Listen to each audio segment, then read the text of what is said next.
আসসালামু আলাইকুম। The emperor ইডো হাবে আপনাদেরকে স্বাগতম।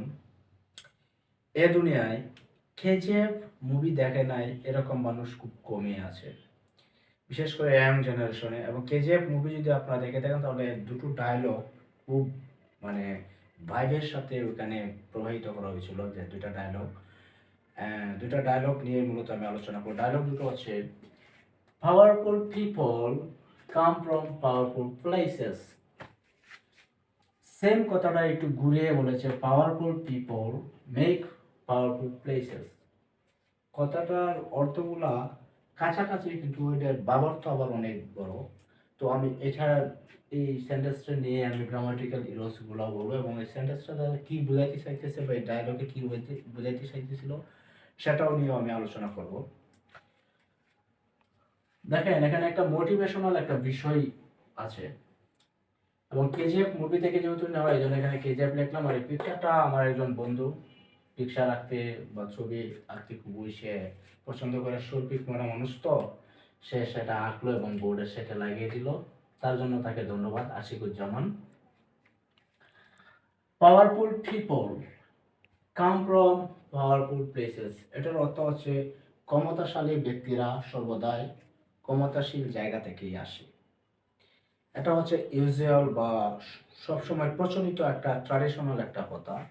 কিন্তু ওইখানে কেজিএফ মুভিতে আবার এই কথাটাকে একটু ঘুরিয়ে বলেছিল যে powerful people make make powerful places.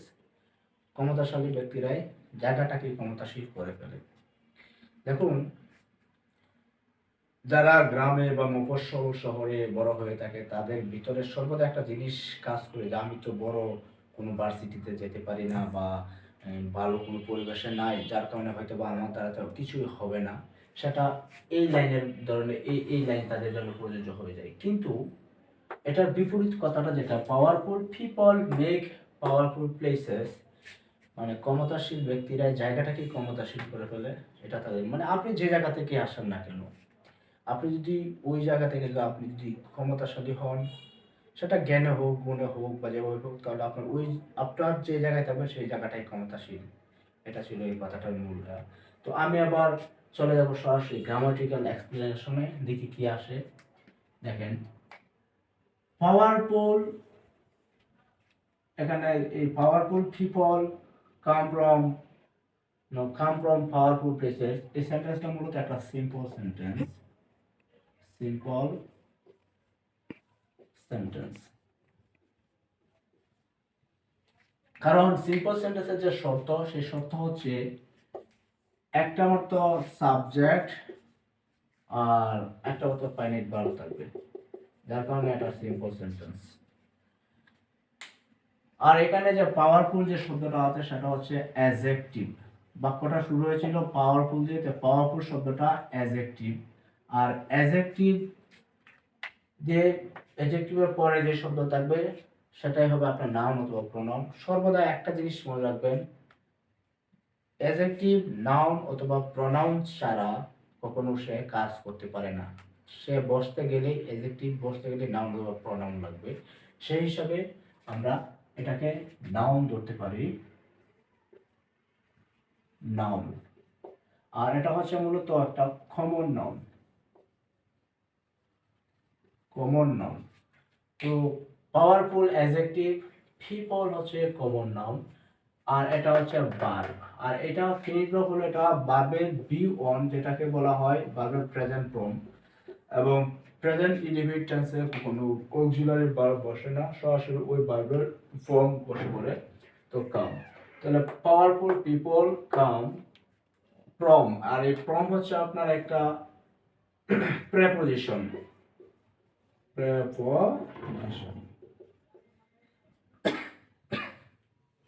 আর পাওয়ারফুল প্লেসেস, এই জায়গাটাও আপনার এইখানে পাওয়ারফুল ওই আগের মতো অ্যাডজেক্টিভ, আর প্লেসেস সেটা হচ্ছে আবার নাউন। আর যেহেতু কোনো নির্দিষ্ট কোনো জায়গার নাম বোঝায় নাই, একটা জায়গা বোঝা আসছে, পৃথিবীর যে কোনো জায়গায় হতে পারে, সমষ্টিগতভাবে আসছে যেহেতু, তাই সেটা হচ্ছে কমন নাউন। তাহলে আশা করি এই সেন্টেন্সের গ্রামাটিক্যাল বিষয়গুলো আমরা বুঝতে পেরেছি। কিন্তু এখানে একটা আরেকটা জিনিস আছে ভার্ব নিয়ে। ভার্বটা যেহেতু আমরা এখানে ফিনিট ভার্ব পেয়েছি, সেটা যেহেতু ফিনিট ভার্ব পেয়েছি, ফিনিট ভার্ব সর্বদা দুই রকমের হয়ে থাকে। ফিনিট ভার্ব সর্বদা দুই রকম হয়ে থাকে, সেটা হচ্ছে transitive transitive and intransitive. Transitive and intransitive. তো এখানে ভার্বটা মূলত ব্যবহার হয়েছে আপনার ইনট্রানজিটিভ হিসাবে। এখানে ভার্বটা মূলত ব্যবহার হয়েছে ইনট্রানজিটিভ হিসাবে। এখানে ভার্বটা ইনট্রানজিটিভ হিসাবে, কারণ ইনট্রানজিটিভ হওয়ার পিছনে কারণ হচ্ছে কাম যে ভার্ব, এই ভার্বের পরে আপনার কোনো রকম অবজেক্ট নাই। মানে ট্রানজিটিভ ভার্ব আর ইনট্রানজিটিভ ভার্বটা আপনি চিনতে গেলে সহজ একটা বিষয় দিয়ে ক্যালকুলেশন করবেন, সেটা হচ্ছে আপনার অবজেক্ট। যে ভার্বটা অবজেক্ট গ্রহণ করে সেটা হচ্ছে ট্রানজিটিভ ভার্ব, আর যে ভার্বটা আপনার অবজেক্ট গ্রহণ করে না সেটা হচ্ছে ইনট্রানজিটিভ ভার্ব। তো এই জায়গায় এটা অবজেক্ট, এই কাম শব্দটা অবজেক্ট গ্রহণ করে নাই, এটা কোনো অবজেক্ট নয়, এটা মূলত একটা এক্সটেনশন হিসেবে আছে। এই কামের এক্সটেনশন হিসেবে এখানে ফ্রম পাওয়ারফুল প্লেসেস এটা। আর অবজেক্ট কিভাবে চিনব সেটা যদি আমি বলতে চাই, তাহলে আপনারা একটা জিনিস সর্বদা মনে রাখবেন, সেটা হচ্ছে যে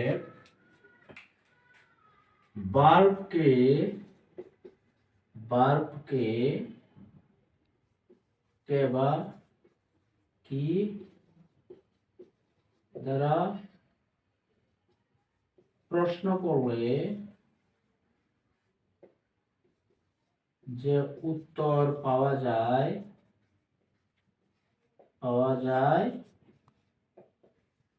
তাকে অবজেক্ট বলে, তাকে অবজেক্ট বলে। সুতরাং কাম, তাহলে দেখি আমরা পাওয়ারফুল পিপল কাম, কি কোন উত্তর আসে না। সুতরাং যেহেতু কি বা কাকে দ্বারা যদি বা প্রশ্ন করলে যদি উত্তর না আসে, তাহলে সেটা কি ও কাকে দ্বারা প্রশ্ন করলে তো পাওয়া যায় তাকে কি অবজেক্ট বলে। কিন্তু আমরা ওইরকম ভাবে প্রশ্ন করলে দেখবেন যে আমরা কোনো উত্তর পাবো না। সুতরাং এটা অবজেক্ট নেই, সুতরাং এটা হচ্ছে intransitive verb. Powerful people come, কি হতে আসে নাই। Okay, powerful people make powerful places. এখানেও সেম আগের মতোই গ্রামাটিক্যাল বিষয়গুলো হবে, যে adjective, same adjective, common noun, make ভার্বের বিয়ন আগের মতোই, কিন্তু এটা হচ্ছে ট্রানজিটিভ। আর পাওয়ারফুল প্লেসেস, আর এখানে কোনো প্রিপজিশন নেই। তো পাওয়ারফুল প্লেসেস সেটাও ওই আগের মতোই আপনার ফার্স্ট অফিসের বা গ্রামাটিক্যাল ব্যবহার হয়েছে, যে অ্যাডজেক্টিভ অ্যান্ড নাউন। কিন্তু এখানে দেখেন কি করে, পাওয়ারফুল পিপল কি করে, এখন কিন্তু আমরা উত্তর পাচ্ছি। মানে পাওয়ারফুল পিপল কি তৈরি করে, ক্ষমতাশীল ব্যক্তিরা কি তৈরি করে, পাওয়ারফুল প্লেসেস মানে ক্ষমতাশালী জায়গা।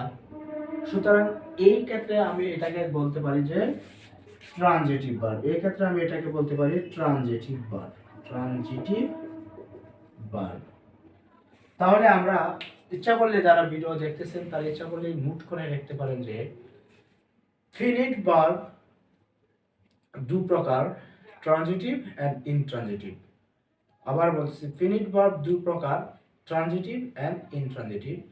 ট্রানজিটিভ হচ্ছে যে সকল ভার্বগুলো অবজেক্ট গ্রহণ করে বা অবজেক্ট ছাড়া গঠন হয় না, সেগুলোকে বলা হয় ট্রানজিটিভ। আর যে ভার্বের কোনো অবজেক্ট নেই তাকে বলা হয় ইনট্রানজিটিভ। আর অবজেক্ট কাকে বলে, যে এখানে তো বললামই যে কে বা কি দ্বারা প্রশ্ন করলে বা কাকে দ্বারা প্রশ্ন করলে সেটাই কি অবজেক্ট। তো এই ছিল এই দুটো ডায়ালগসের বিষয়। কেজিএফ মুভিতে এই দুটো ডায়লগ খুব ভাইবের সাথে প্রচার করা হয়েছিল। আসলেই এই ডায়লগের ভিতরে একটা আলাদা মোটিভেশনাল ব্যাপার ছিল, যেটা আমার শুনে খুব ভালো লেগেছিল এবং ভাবলাম এটা নিয়ে গ্রামার কিছু কথা বলি, তাই বলা। তো আশা করি সবার ভিডিও ভালো লাগছে। ভালো লাগলে অবশ্যই লাইক করবেন, কমেন্ট করবেন এবং শেয়ার করবেন এবং ভালো থাকবেন। আসসালামু আলাইকুম।